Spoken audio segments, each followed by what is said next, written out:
Hello everyone, welcome to global online. Jammu Kashmir set 2023 examination के paper one के question pattern के बारे में इस वीडियो में हम आज बात करने वाले हैं। क्वेश्चन पैटर्न से मेरा मतलब है कि कितने प्रकार के और किस टाइप से क्वेश्चन एग्जामिनेशन में पूछे जाते हैं। अब जनरली अगर स्टूडेंट्स एग्जाम देखेंगे तो वो यही बोलेंगे कि इसमें मल्टीपल चॉइस क्वेश्चंस आते हैं। ओके, लेकिन मल्टीपल चॉइस क्वेश्चंस के भी बहुत से अलग अलग टाइप्स होते हैं जिनको आपको एग्जाम देने से पहले समझना बहुत ज्यादा जरूरी होता है, नहीं तो एग्जाम में आपको पता ही नहीं चलेगा कि कैसे उसे सॉल्व करें।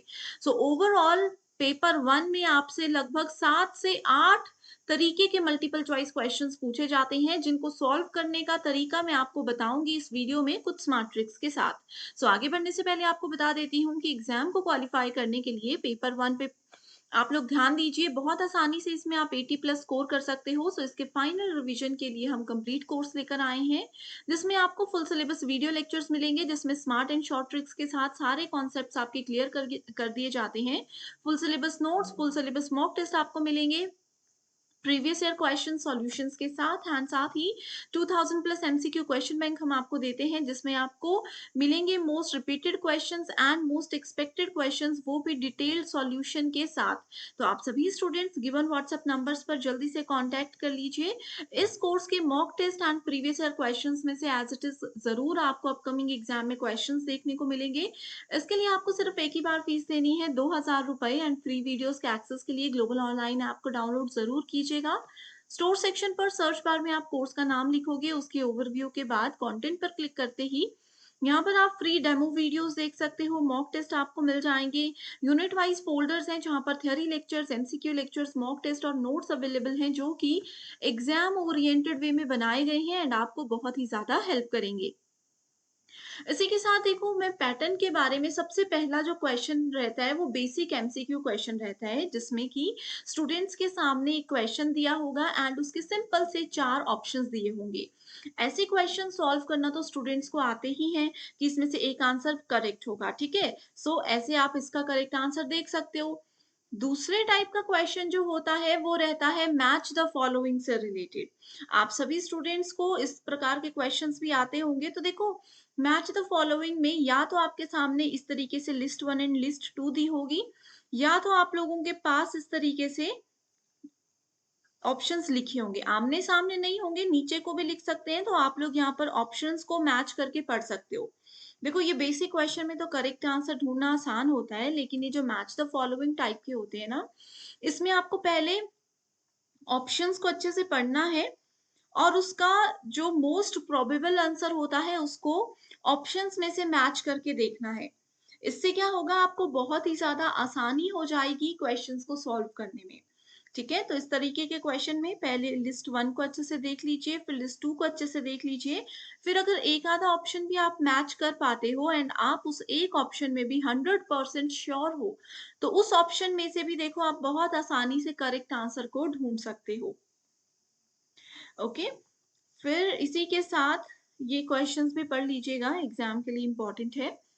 इसके बाद तीसरे टाइप का क्वेश्चन आ जाता है असर्शन रीजन बेस्ड क्वेश्चन, जिसको अभिकथन और कारण टाइप के क्वेश्चंस हम बोलते हैं।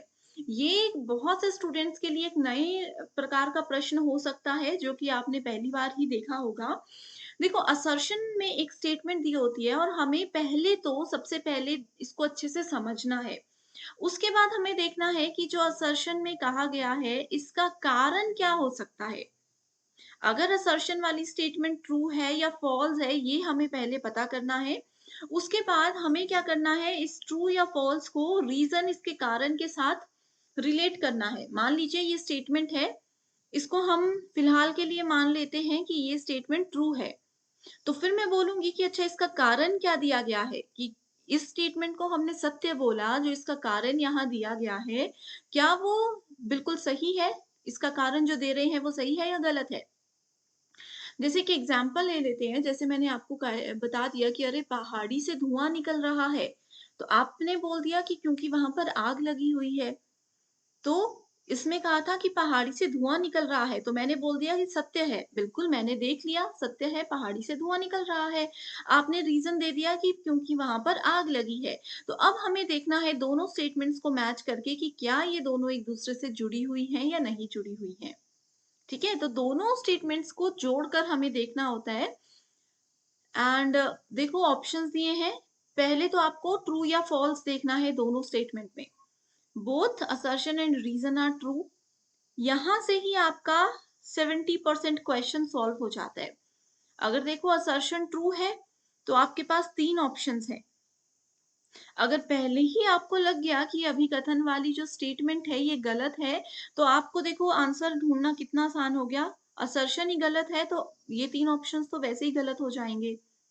ओके, कई बार ऐसा होता है कि असर्शन भी सत्य होता है और रीजन भी सत्य होता है और इसकी एक्सप्लेनेशन भी मैच करती है। तो ऐसे में आपके पास ऑप्शन 1 होगा कि ए और आर दोनों सही हैं और आर ए का सही व्याख्या दे रहा है।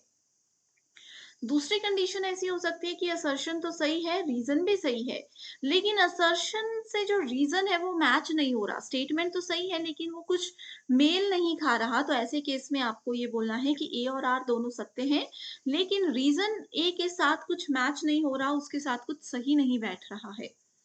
ठीक है, तीसरी स्टेटमेंट भी सिंपल है, असर्शन करेक्ट है और रीजन गलत है।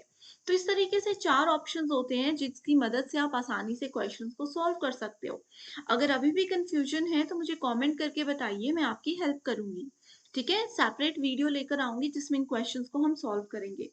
इसका करेक्ट आंसर है ऑप्शन नंबर 2। अगला है, देखिए यहाँ पर करेक्ट सीक्वेंस हमें देना है।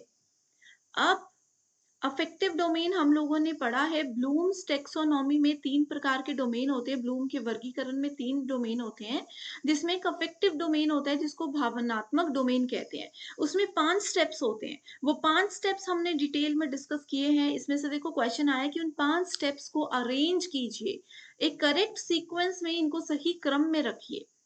ठीक है, सो ऐसे क्वेश्चंस आते हैं जिसमें आपको 5 ऑप्शन दिए, 6 ऑप्शन दिए, बस आपको इनको अरेंज करना है यहाँ से ऑप्शंस को मैच करते हुए। ओके, सो ये इसका आंसर देख सकते हो। रिवाइज कर लीजिए, सारी चीजें हम ऑलरेडी पढ़ चुके हैं। अगला है, देखो ये वाला नेक्स्ट टाइप का क्वेश्चन है। आपके साथ मैंने ऑलरेडी रिसर्च एप्टीट्यूड में सैम्पलिंग डिस्कस की है। सैम्पलिंग के 2 टाइप्स होते हैं, प्रोबेबिलिटी सैम्पलिंग और नॉन प्रोबेबिलिटी सैम्पलिंग। गैर संभाव्यता और संभाव्यता नमूनाकरण। ओके, इसमें पूछा है कि हमें देखो, ऐसे आपको याद रखने के लिए मैं बता रही हूँ, ऑलरेडी भी डिस्कस कर चुकी हूँ सैम्पलिंग के। एक होते हैं प्रोबेबिलिटी, एक होता है नॉन प्रोबेबिलिटी। इसके भी आगे 5 टाइप्स होते हैं, इसके भी 5 टाइप्स होते हैं। अब वो टाइप्स और ये सिंपल सा टेबल अगर आपको याद है तो इस क्वेश्चन में आप बता सकते हो कि नॉन प्रोबेबिलिटी के कौन कौन से नाम होते हैं, नॉन प्रोबेबिलिटी के कौन कौन से 5 टाइप्स होते हैं। ठीक है, सो इस अकॉर्डिंग यहाँ पर इसका आंसर देख लीजिए। कोशिश कीजिएगा इसका आंसर ढूंढने की और मुझे कॉमेंट करके बताने की। ठीक है, अगला क्वेश्चन का टाइप होता है स्टेटमेंट बेस्ड। इसमें आपके पास 2 स्टेटमेंट्स दी होती है। आपको बस ये देखना है कि दोनों स्टेटमेंट्स ट्रू हैं या फॉल्स हैं। ओके, इसके अलावा कोई रिलेशन नहीं देखना सर्च एंड रीजन की तरह, बस हल्की सी चीज देखनी है। देखो बस इसको पढ़िए, ट्रू है या फॉल्स है नोट कर लीजिए। स्टेटमेंट 2 को पढ़िए, ट्रू है या फॉल्स है नोट कर लीजिए और डायरेक्टली आपको ऑप्शन मिल जाएगा। देखिए यहाँ पर क्या है, दोनों सत्य हैं। स्टेटमेंट 1 और 2 दोनों फॉल्स हैं। ये कहता है कि स्टेटमेंट 1 ट्रू है, स्टेटमेंट 2 फॉल्स है। स्टेटमेंट 1 फॉल्स है, स्टेटमेंट 2 ट्रू है। तो बहुत इजी क्वेश्चन होते हैं। एक बार प्रैक्टिस कीजिए इन सभी क्वेश्चंस को सॉल्व करने की, ताकि एग्जाम वाले दिन दिक्कत ना हो। अगला है, देखिए आइडेंटिफाई फीचर्स। एक यहाँ पर इनडायरेक्ट स्ट्रेटेजीज कही है टीचिंग लर्निंग की, उसके फीचर्स की बात कही है। ओके, उसकी विशेषताओं की बात की गई है। सो आपको ढूंढना है सही विशेषता कौन कौन सी है। पढ़िए, जैसे मान लीजिए ए है, सी है, ई है। एग्जाम्पल के लिए बोल रही हूँ, मैंने क्वेश्चन अभी पढ़ा नहीं है। तो आपको ए सी and E, A C and ई, यहाँ पर कोई भी ऑप्शन ऐसा नहीं मिल रहा जो कि ए सी और ई को सही बोले। इसका मतलब है कि आपने आइडिया गलत लगाया। तो उसके बाद वापस देखिए कि किसमें आप श्योर नहीं हो, उसको गलत करके दूसरे ऑप्शन को देखिए, आपको आसानी से आंसर मिल जाएगा। ओके, सो ये 7 टाइप्स के क्वेश्चंस थे। क्वेश्चंस के पैटर्न थे जो कि एग्जाम में पूछे जाते हैं। सो आई होप स्टूडेंट्स आपको ये वीडियो पसंद आई है एंड जो पॉइंट्स मैं यहाँ पर आपको समझाना चाहती थी वो भी आप क्लियरली समझ गए हो। So thank you so much everyone for watching this video and I wish you all the very best.